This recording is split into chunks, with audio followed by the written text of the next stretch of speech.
So earlier this week, King Charles hosted a grand state banquet at Windsor Castle for French President Emmanuel Macron. Picture it. Royal luxury, chandeliers glowing, global guests in awe, and the king standing to deliver a heartfelt speech. But in the middle of his glowing remarks, Charles made it crystal clear who mattered: Prince William, the heir, the golden boy. And guess who was nowhere in that monologue? Prince Harry. Not a single word, no nod to his Invictus legacy, no mention of his service, nothing. That's not just a snub. It's a public statement: you're not one of us anymore. Today we pause to look beyond the noise and headlines, seeking the deeper truths behind the lives of Prince Harry and Meghan. Their journey is one of courage, love, and the challenge of forging a new path outside royal tradition. We've witnessed their highs and lows, their bold choices, and the cost of stepping away from the monarchy. Here, we aim to discuss their story with honesty and compassion, not judgment. The themes at play, family, rejection, and the search for belonging, are universal, even if their stage is grand. Harry and Meghan's story is not just royal drama. It's a human one, reflecting struggles many face, magnified by the public eye. It's about finding your voice in a world that often prefers silence. So let's explore these events together, striving to understand rather than condemn. We'll look at the forces of tradition, the resilience of the human spirit, and the evolving story of a family in the spotlight. Thank you for joining us in this pursuit of clarity. Let's begin with a recent event, a moment that spoke volumes about the absent prince. In the grand halls of Buckingham Palace, a silence echoed louder than any words. It was a silence that revealed the shifting tides within the royal family. Let's examine what that silence truly meant. The story begins at a banquet, where absence spoke louder than presence. Picture Buckingham Palace, resplendent for a state banquet. The monarchy's power and tradition are on full display, every detail perfect, every gesture rehearsed. King Charles rises to speak, his words honouring guests and notably his eldest son, Prince William. He praises William's dedication and future role, calling him "my beloved son." The applause is polite, the moment touching. But for those watching closely, the omission is glaring. Harry's name is never mentioned.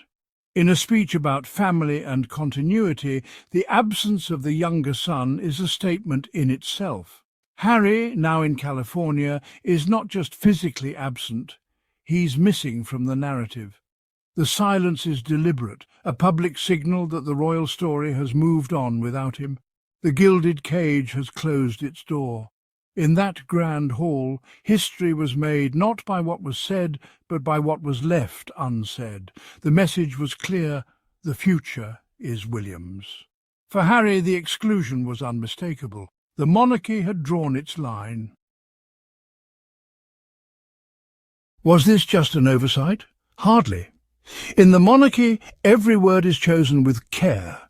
Nothing is accidental.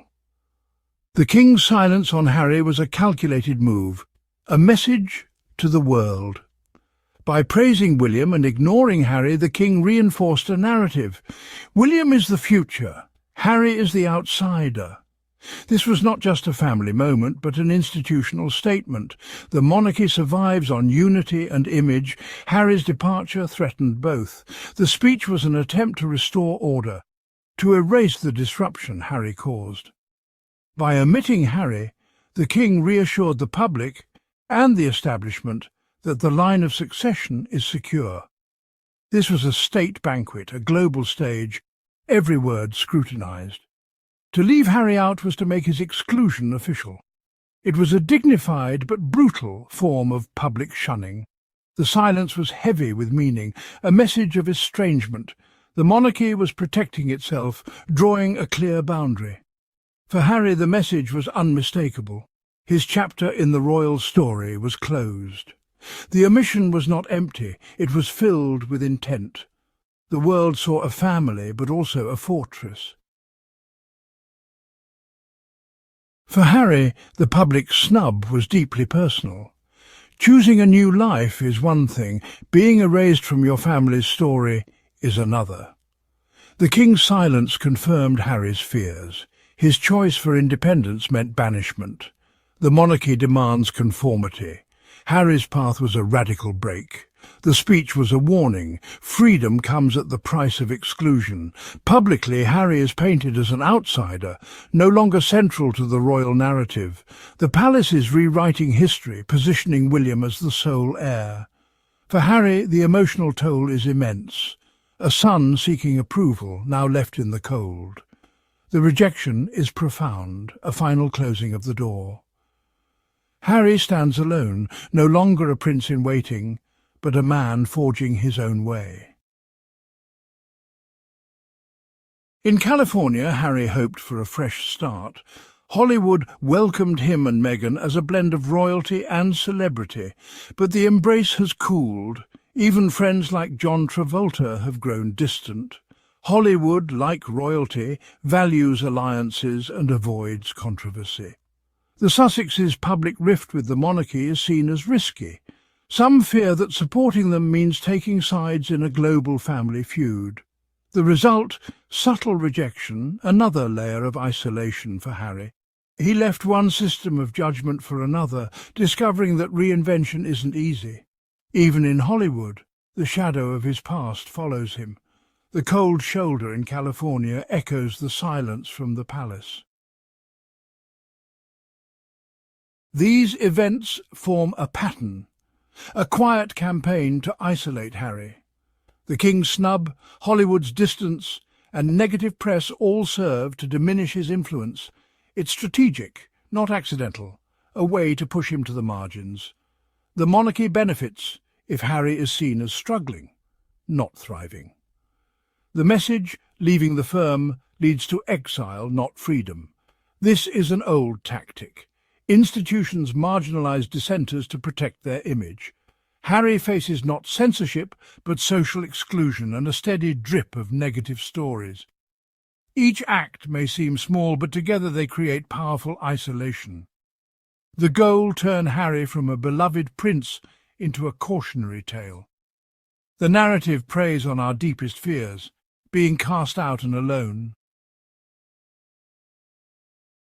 Yet, amid exclusion, Harry has built a new foundation, one of choice, not birthright. At its heart is his partnership with Meghan, tested by public scrutiny and family estrangement. Together they are a united front, a fortress of love against the storms. Meghan is not just a wife, but an ally who shares his journey. Their bond is deep, resilient, and a source of strength. Loyal friends remain, and a new community supports their mission. Most importantly, they have their children, Archie and Lilibet, and are building a family on their own terms. This is Harry's new kingdom, a home filled with love and security. As we watch this story unfold, let's remember the human beings at its centre. Let's stand with those brave enough to choose their own path, even when it means facing the cold winds of isolation. So what do you think, loves? Was King Charles's silence just another cold PR move? Should Travolta have stood by Harry?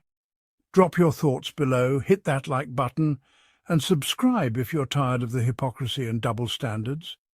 Because here we don't play royal games, we tell the truth.